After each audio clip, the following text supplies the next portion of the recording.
Literally hundreds, perhaps even thousands of stories reported in the popular media suggest there are real-life encounters with angels. In almost every case, an angel or angels took charge of some situation and rescued people from life-threatening circumstances. But what does anyone really know about angels? The Bible is replete with stories of angels, but do they really exist? Is it possible that angels were there following the terrorist attack on the Twin Towers in New York City? According to the Bible, angels visited with Abraham, Lot, Jacob, and many others. But do angels bother with ordinary people today? Angels attended the birth of Jesus and warned Joseph there would be attempts on Jesus' life. Is there a guardian angel watching over you? It would be hard to avoid stories about angels even if one wanted to, but there is always the nagging question, are angels real? Or are they just part of a long-standing spiritual tradition? The puzzle of angels. Do they actually exist? We'll see if we can solve that puzzle in this episode of Ancient Secrets of the Bible.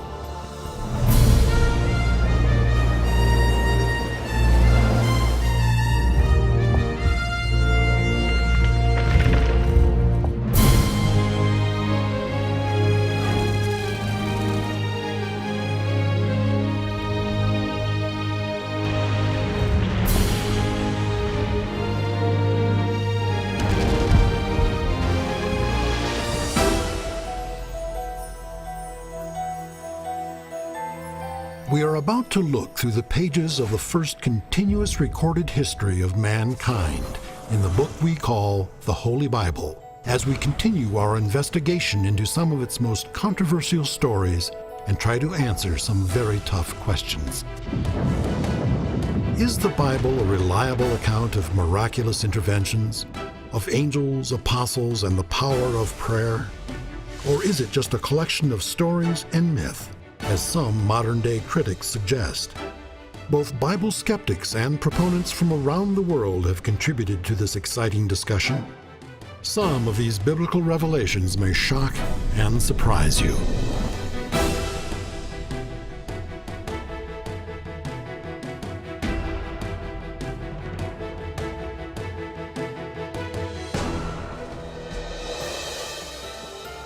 Few things in this world have captured the imagination of so many as stories of the intervention of angels, spiritual beings that take many forms and intercede on behalf of mankind.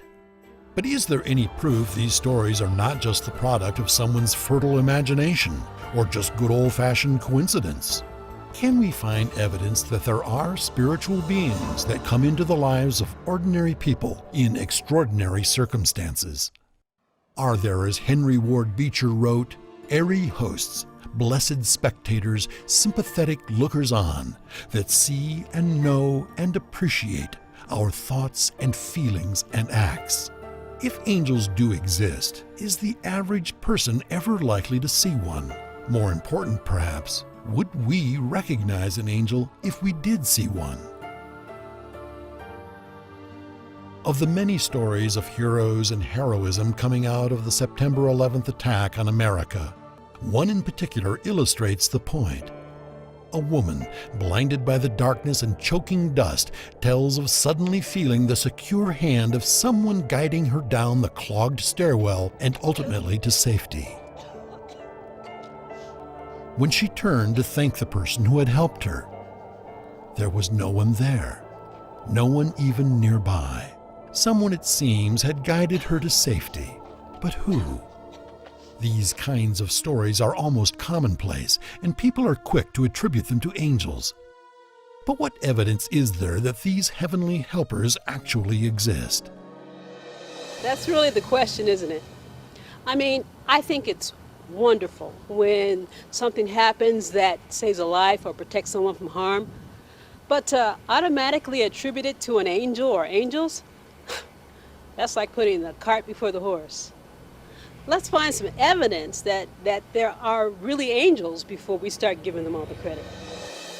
That sounds fair enough. But if experience with angels and angelic events doesn't constitute evidence, what does? Do we know what kind of beings angels are? And what is it that makes us believe in angels in the first place? Well, the belief in angels in the Bible is so markedly and strikingly positive that if you read Scripture, you can't help but believe in angels. Jesus, in a conversation to Nathanael, said, "The Son of Man is served by angels." He's described angels rising to heaven and descending upon the Son of Man. And he said, "Angels serve me, Nathanael." Well, if Jesus said that, I believe it. Basically, there are only two sources of information regarding angels: the numerous biblical accounts and the anecdotal evidence, personal stories or first-person accounts. Do either of these sources tell us what angels are really like? A biblical angel is conceptually a messenger of God, familiar with Him face to face, therefore of an order of being different from that of man. In the Old Testament, the angel of God is the direct agent of His will, but remains nameless and almost without revealed personality. They do, however, appear to assume many forms, in particular, the human form. The angels that dined with Abraham and met Lot at the city gate of Sodom all seem to have been in the form of men. Sending angels to help build and protect a nation or save a righteous family in Old Testament times is perhaps a matter of faith.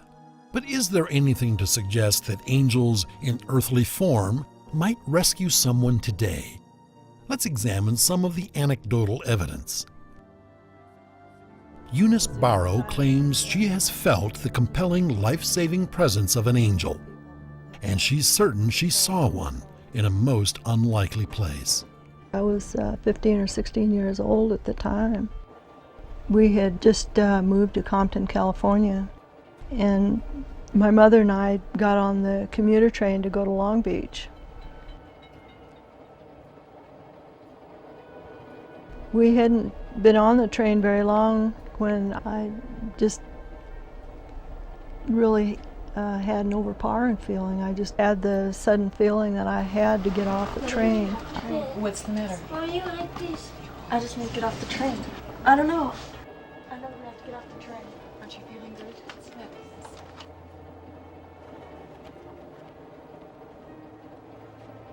I have to get off this train. Are you sure, honey? There seemed to be nothing Eunice's mother could say that would persuade her daughter to stay on the train, even though they were far from a scheduled stop. But oddly enough, by the time Eunice had reached the platform, the train had come to a full stop.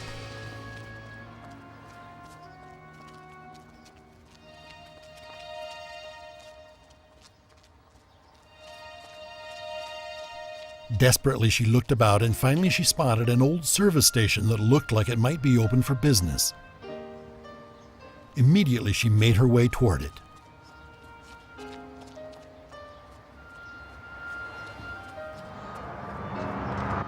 Excuse me. Well now, you'd be looking for a hospital. Keep going down this street about 2 blocks. It's on the right, you can't miss it. You better hurry now. A hospital? Eunice, what is it? What in the world are you doing? I don't know. This man just told me I...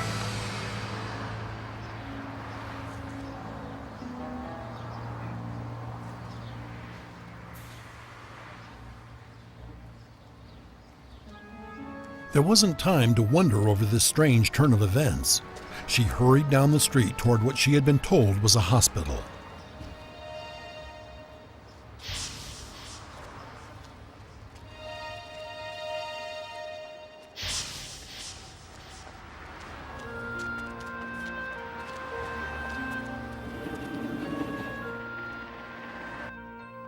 Of course, as soon as I came in to the admittance desk, they admitted me because I probably looked as sick as I felt. Doctor! Doctor! Somebody help me! Take it to yard. It wasn't very much later that I was in surgery and had the appendix removed.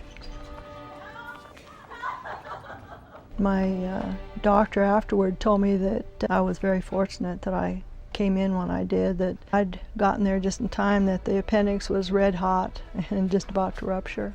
If I hadn't listened to my inner voice, I probably would have had to undergo a lot of suffering and possibly death. I do feel that something made me get off the train. Was it her guardian angel that convinced Eunice Barrow to get off the train? Or could it have been some unrecognized physical response, sending an urgent message to the brain? But if it's the latter, where did the service station attendant come from who directed her to the hospital? More important, perhaps, where did he go? The great difficulty, of course, in trying to investigate the nature of angels is the lack of corroboration and the fact that there is such a wide variety of experiences. Does the New Testament support the Old Testament view of angels? Are there events that are shared by two or more people? Has there ever been an angelic event where two people who didn't know each other, had never met, and lived hundreds of miles apart shared the same experience? The problem I have with these stories is there's no one really around to verify what's being said. I don't think they're lying, it's just that you get into stressful situations and you don't know what's going on. You're confused, and then the problem passes, and it's easy to credit God or luck or an angel. Would multiple witnesses prove that angels do indeed intervene in ordinary lives? For those who have had the experience, the notion that angels are constantly among us is simply not a matter of dispute.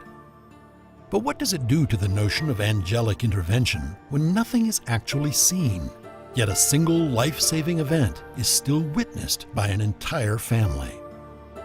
All of us at one time or another have experienced the intrusion of a still small voice into our thoughts. But what if the voice was neither still nor small, and definitely not in our thoughts? Dad had a new muzzle loader. Jim Bilbrey's father liked to collect and fire old-style muzzle loaders, and like fathers and grandfathers everywhere, he liked to share his passion with his children and his grandchildren. So he had this new one, and he wanted to show it to us. Well, he showed the boys how you put the gunpowder in, you measure it, stick it in, you put the patch and the ball in there, shove it on down. Then he would set this primer cap at the trigger mechanism where he'd drill a little hole in there or make the hole bigger and clean, and then he'd take it outside and fire it. So he had this new one, and he wanted to show it to us. My little daughter Carissa, she's about 5 at the time. Jeremy was probably 9 and Jason was 12. About 70 feet up the hill, he'd had set up a target. The target was made from an old box that had held a toy, and he'd flattened it out and put it up there. And Dad says, I need a bullseye for the target. I got something. Hold on. Look at that bar right there. I said, well, I got a business card, and I fished out a business card out of my pocket. Put that on the target and shoot it down. That'd work. Went on up the hill and stuck it on the target, which was setting against a small tree stump, a rotten tree stump. This was not the first time Jim's family had seen this demonstration, but each time his dad fired his muzzle loader, Jim was impressed with his shooting skill. So he aims, and the boys just, they were holding their ears. He pulls the trigger, and the ball went boom. He couldn't remember ever seeing him miss his target. Shot through the air, hit the target, blew through it, blew apart part of the stump behind it, and ran through several saplings. It was an amazing amount of power for something so primitive. I couldn't believe it. And Dad said, well, I got one more ball to shoot. Who wants to try it now? Dad was good that way. He would let us learn by doing. He showed him how to clean out the rifle, how to measure out the gunpowder so you had just the right amount, pour it in neatly, and put the patch and the ball, and ram it down in there again. And we stood there, and Dad got ready. None of us thought about the fact that Carissa wasn't around. We figured she'd gotten bored. He put his finger on the trigger. Dad had the target lined up. Things got quiet.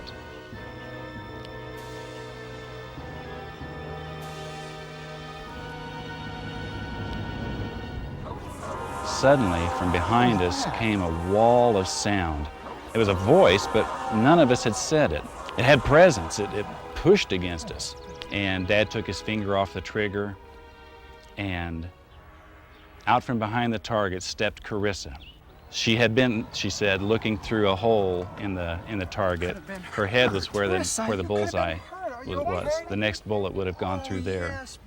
And my knees just turned to water. Dad turned pale. The rifle came down. Automatically, we knew instantly what would have happened to her if she hadn't stepped out from behind the target, or if the voice hadn't happened.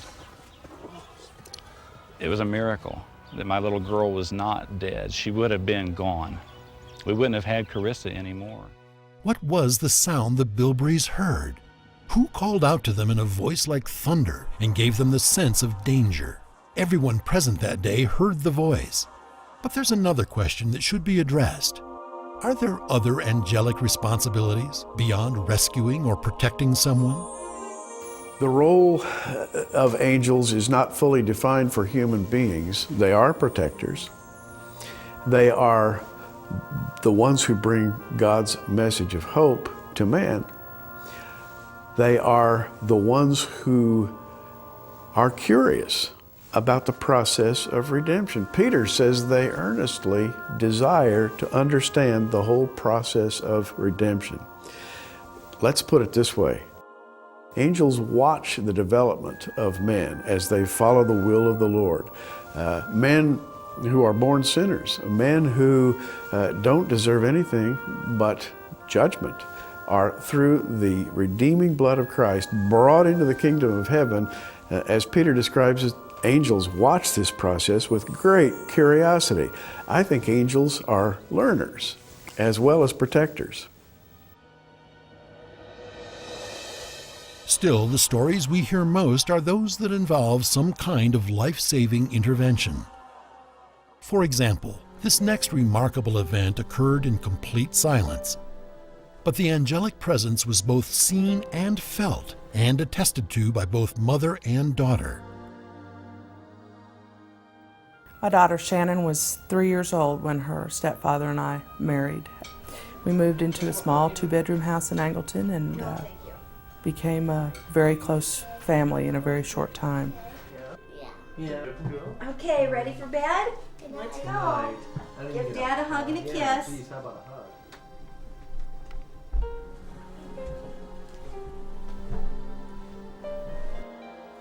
One evening, I put Shannon to bed at her usual time, and shortly thereafter, David and I went to bed. I checked on her before we went to bed, and everything seemed fine.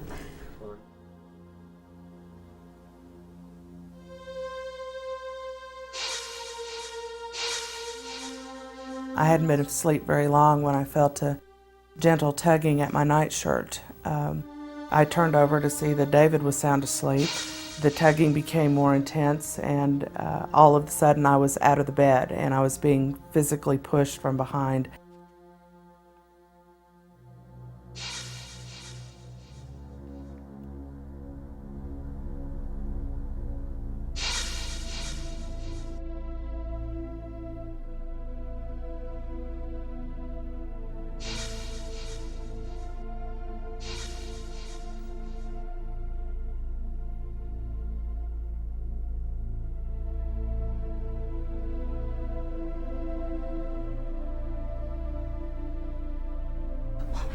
I discovered that she had the mini blind cord wrapped several times around her neck, and her breathing was impaired. I immediately unwrapped the cord from her neck, and she began to cry and breathe normally, so I knew that she was okay. She was crying, of course, obviously upset. I sat at the edge of the bed and held her and comforted her until she stopped crying and could go back to sleep. I, at that point, of course, went and got a pair of scissors, cut the mini blind cord where she couldn't play with it again during the night. When I knew she was okay, I sat at the edge of the bed, wondering what compelled me to be there and how I had gotten to her bedside. So, who was that lady in the room last night? The next morning, she started asking me questions about the events of the night before.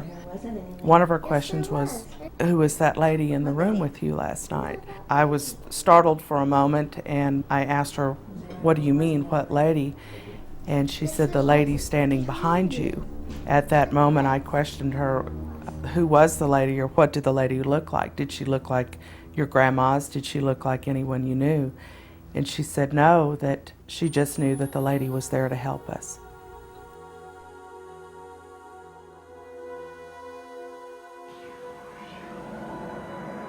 The problem in trying to prove the accuracy of angelic visitations, of course, is that these tiny encounters with angels always seem to occur in isolation.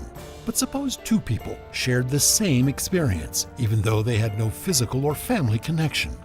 And suppose the story was unwittingly discovered by an author and TV producer who could not have known the outcome. What does the Bible say about the possibility of such an encounter? The word angel comes from the Greek word angelos and the Hebrew word malach, both of which literally mean messenger. But according to the New Testament, the duties of an angel are more inclusive than that. The New Testament largely endorses and underlines the Old Testament description of angels, although the book of Hebrews defines the angel as both a messenger of God and as a minister to man. The word minister comes from the Greek word diakonia, which literally means serviceable laborer or assistant. There is very little in the way of a direct description of the angelic form. Hebrews 13 tells us angels can take on the form of a typical human being. But there are also biblical references to a lustrous countenance or apparel, suggesting an awesome beauty which is not of this world. As a skeptic once said, exceptional claims require exceptional proof. And the author-producer of a TV series and book based on real-life experiences, who also happens to be the producer of this series, found an astonishing surprise in his mailbox one morning. I produced a television series called Miracles and Other Wonders. Later, I wrote a book as a follow-up to the series. In the book, I tell the story of a young mother, Lillian Harper. She saw her 5-year-old son struggling to escape the wheels of a delivery truck parked in a neighbor's driveway. There was no one in the truck, and it was creeping slowly backwards toward the boy. He tried to get out of the way, but he was too small. Lillian barely weighed 100 pounds, but she rushed to the back of the truck, praying for help. It seems impossible, but she was able to hold the truck, then actually move it forward, giving her son time to escape. She told us that whatever strength she had used to move that truck had not come from her. She had sensed a powerful presence there helping her. I included that story in my book. Later, I received a letter from someone called Darlene. She had read my book and wrote that she had witnessed the entire event with the help of an angel. Here's the letter, just as she wrote it. I'm 44, married with 2 boys, 13 and 15. I don't smoke, don't drink, don't take medicine or drugs. I'm just your average person. I have dreams like everybody else, and I can, by now, tell the difference between dreams and reality. But one night, I had a dream so very real, it affected me for a long time. In my dream, I was suddenly looking up into a beautiful sky, blue with a few fluffy clouds. Then a small pinpoint of very bright white light started to appear between the clouds. The light grew brighter until it began to beam or shine down. Out of the light, an area grew brighter, and I began to make out a form, and it became a wonderful angel. She floated in the sky, but she had a serious look of concern on her face, and she kept pointing down. She wanted me to look down, so I did. When I looked down, a scene was concentrated on a small area, seemingly in black and white with dim light. I saw a young boy by himself. There was a parked truck. Nobody was in the truck. The little boy was near the back of the truck. In my dream, the truck was parked. All of a sudden, I saw the truck rolling backwards. Everything seemed to intensify at that moment. I looked back at the little boy, and he was in the way of the wheels of the truck. It was obvious he would be hit unless he got out of the way or the truck stopped. I kept yelling for somebody to stop the truck, and I ran to the front, but nobody was in the truck. So I raced to the back of the truck and prayed for the little boy to be able to get up out of the way. Then, with all my might, I stood behind the truck, focusing my will, trying to stop the truck myself. For some reason, I was not able to touch the little boy or the truck. The event had to play itself out, but somehow I knew what I was doing was important. My help was needed and urgent. It was as if my energy was being used somehow. The next instant, the little boy is up out of the way and the truck is stopped. Right away, I'm back in the bright sky with the angel. She never spoke, but I knew she was thanking me. She disappeared into the blue sky. I called out after her, "Come back! Please come back!" I woke up, still whispering the words, "Come back." So far as I know, this is the only instance of two people living hundreds of miles apart being able to confirm what seems to be a mutual angelic experience. It seems that angels do have the power to use caring individuals in their work. And in this particular case, we were given an unexpected glimpse into the power that angels have. Is it possible to identify exactly who or what angels are, or why they take an interest in us at all? Probably not. But Herbert Lockyer, a 19th century theologian, said, "Every believer should be personally interested in learning all that can be known concerning the character, attributes, and qualifications of these celestial spirits." And St. Augustine, in his 8 Questions, said, "Every visible thing in this world is put under the charge of an angel." And the Apostle Paul encourages us to be kind to strangers because some people have entertained angels unaware. But where does that leave those of us who have never had an angelic experience? Tobias Palmer, in his delightful work, An Angel in My House, said, "The very presence of an angel is a communication. Even when an angel crosses our path in silence, God has said to us, 'I am here, I am present in your life.'" That just might be one of the most important of the ancient secrets of the Bible.